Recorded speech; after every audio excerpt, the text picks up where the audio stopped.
Haleluya, puji Tuhan. Selamat pagi saudara-saudara yang diberkati dan dikasihi oleh Tuhan Yesus Kristus. Dimanapun kita berada, kiranya sukacita, damai sejahtera dari Tuhan Yesus Kristus selalu menyertai kita semua.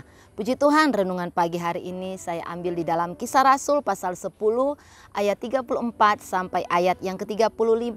Lalu mulailah Petrus berbicara, katanya, "Sesungguhnya aku telah mengerti bahwa Allah tidak membedakan orang. Setiap orang dari bangsa manapun yang takut akan Dia dan yang mengamalkan kebenaran berkenan kepadanya." Saya garis bawahi kata sesungguhnya aku telah mengerti bahwa Allah tidak membedakan orang. Judul renungan firman Tuhan pagi hari ini, Yesus cinta segala bangsa. Saya teringat beberapa tahun yang lalu ketika kami sering membesuk seorang oma. Oma ini sering meminta kami menyanyikan lagu Yesus cinta segala bangsa.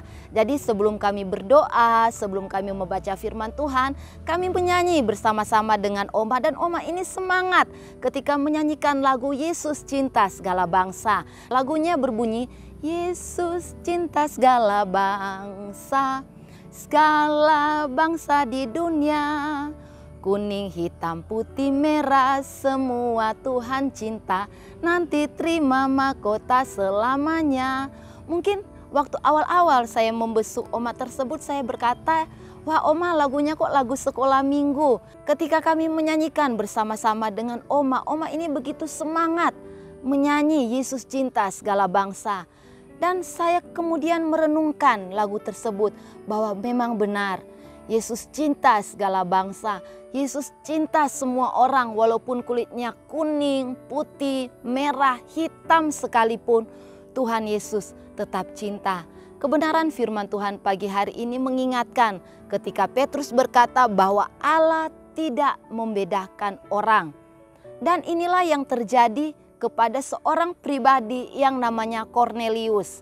Di dalam Kisah Rasul 10 itu judulnya Petrus dan Kornelius. Siapa Kornelius?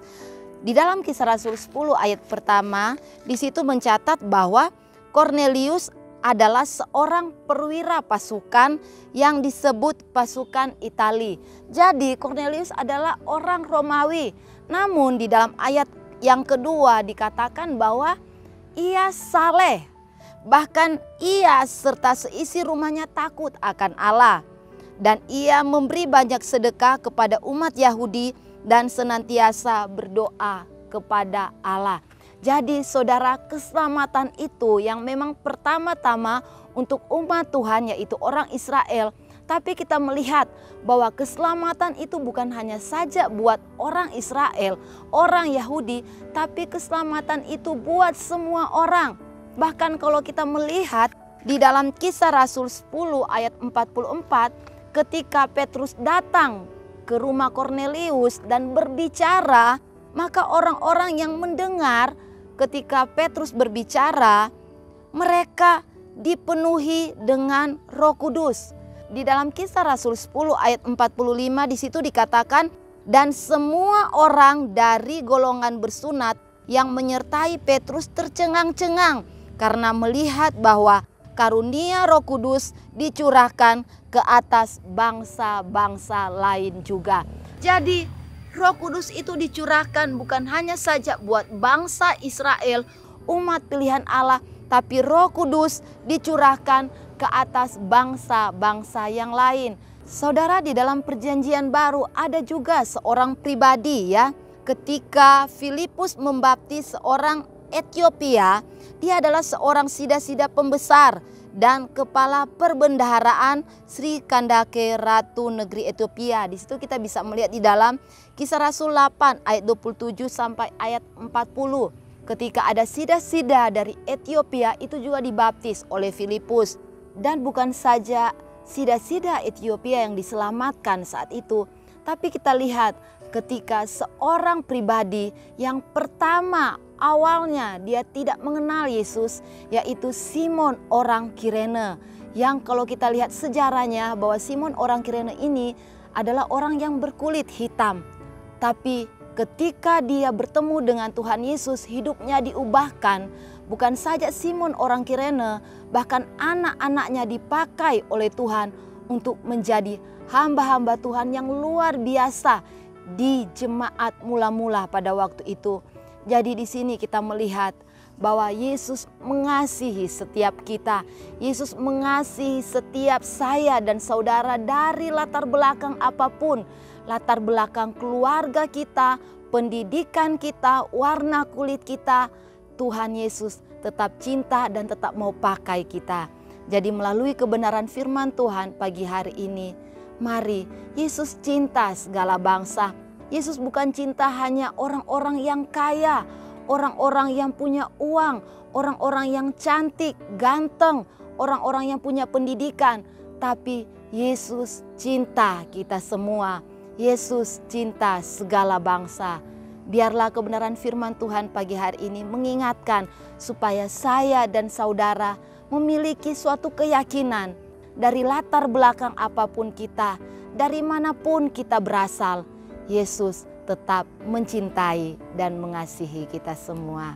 Puji Tuhan, renungan firman Tuhan sampai di sini. Mari kita berdoa.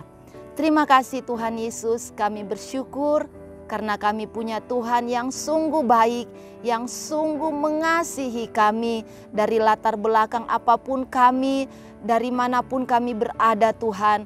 Engkau tetap mencintai kami dan tetap mau memakai kami untuk menjadi alat-Mu Tuhan. Terima kasih Tuhan Yesus, kebenaran firman Tuhan pagi hari ini menguatkan kami bahwa kasih-Mu tidak hanya terbatas buat orang-orang tertentu, golongan-golongan tertentu, tapi kasih-Mu buat kami semua. Terima kasih Tuhan. Pagi hari ini kami berdoa buat setiap mereka yang lemah imannya, yang mengalami sakit, yang mengalami persoalan, masalah dan beban hidup. Biarlah kiranya sukacita, damai sejahtera, pertolongan Tuhan menyertai mereka dimanapun mereka berada.